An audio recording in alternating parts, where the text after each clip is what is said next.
अस्सलाम वालेकुम दोस्तों। सुरखावड़ी जो बैत खणी सजणनि जे हुज़ूर हाज़िर आहियां। लतीफ़ सरकार फरमाइनि था त तहक़ीक़ जी भरी तूं मथे रिय खणेज, ॿाहियां ॿाहिरि थी कुश्ती कमाएज, संदन रिय सारी ॼंघनि रिय जुलेज, जहाज हथनि रिय न थिए सा टुंडो थी करेज, हकल हक़ीक़त जी ॿोड़ो थी ॿुझेज, अंधो थी पसेज मुशाहिदो महबूब। सजणो, असांजा लतीफ़ साईं हिकु वहदतुल वजूदी सूफ़ी बि हुआ त मुवहिद मुस्लमान।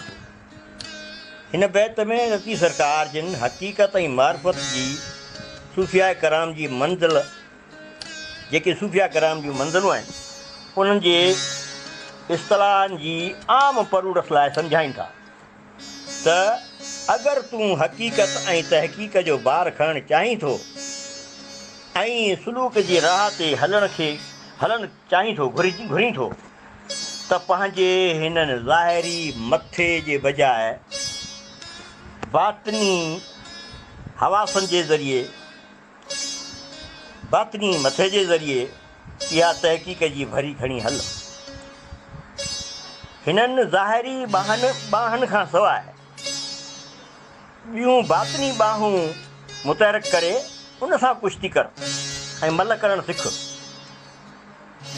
जिस्म जे हिननि ज़ाहिरी सहारनि, संदनि, उज़वनि, ॼंघनि खां सवाइ बातिनी उज़वनि खां कमु वठि ऐं उहे तोखे पाण में मुतहरक करणा पवंदा।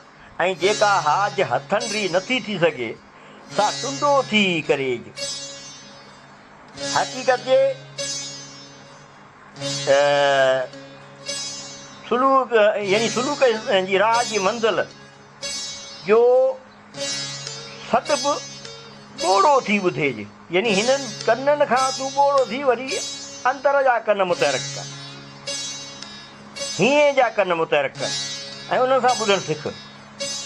ऐं आख़िरी सिट में फरमाइनि था त महबूब मालिक पहिरीं अलाह ताला जो दीदार हिननि ज़ाहिरी अखियुनि जे बजाए सिर्फ़ु अंदर जे अखियुनि सां ई थी सघंदो। ऐं लतीफ़ साईं जिन हिन सारे बैत में इहो पिया सम्झाइनि त ऐं सालिक ऐं सचा आशिक़, इहा सुलूक यानी हक़ जी राह आहे जेका तुंहिंजे ज़ाहिरी अज़ा खे फिटो करणु ऐं बातिनी अज़ा खे मुतहरक करण सां ई माणे सघंदे। हिन राह ते हली मंज़िल माणण लाइ मौत खां अॻु मरण वारी हालत में अचिणो आहे ऐं उहो ई वाहिद ज़रियो आहे। त तूं मुजाहिदनि कशालनि जे ज़रिए पंहिंजा बातिनी उज़वा मुतहरक कंदे तॾहिं इहा मंज़िल उनखे रसंदे, बाक़ी न त सभु अजायो आहे। ऐं मौलाना रूम बि पंहिंजी हिकु मसनवी में ईअं ई फरमायो आहे त हिननि ज़ाहिरी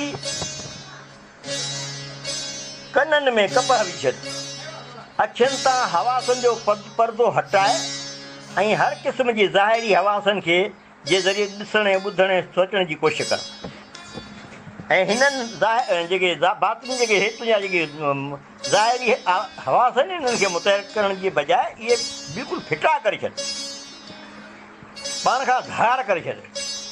ऐं तॾहिं ई ऐं बंदा तूं मुंहिंजो सॾ बि ॿुधी सघंदे, छो त जे हिननि ज़ाहिरी हवासनि सां हक़ ताला जो सॾ ॿुधणु ऐं ॾिसणु मुमकिन हुजे हा त पोइ ई ढगा, ढोर ऐं गॾे ॿिया जानवर बि ॾिसी ऐं ॿुधी सघनि हा। ये लतीफ़ जी ॿोली।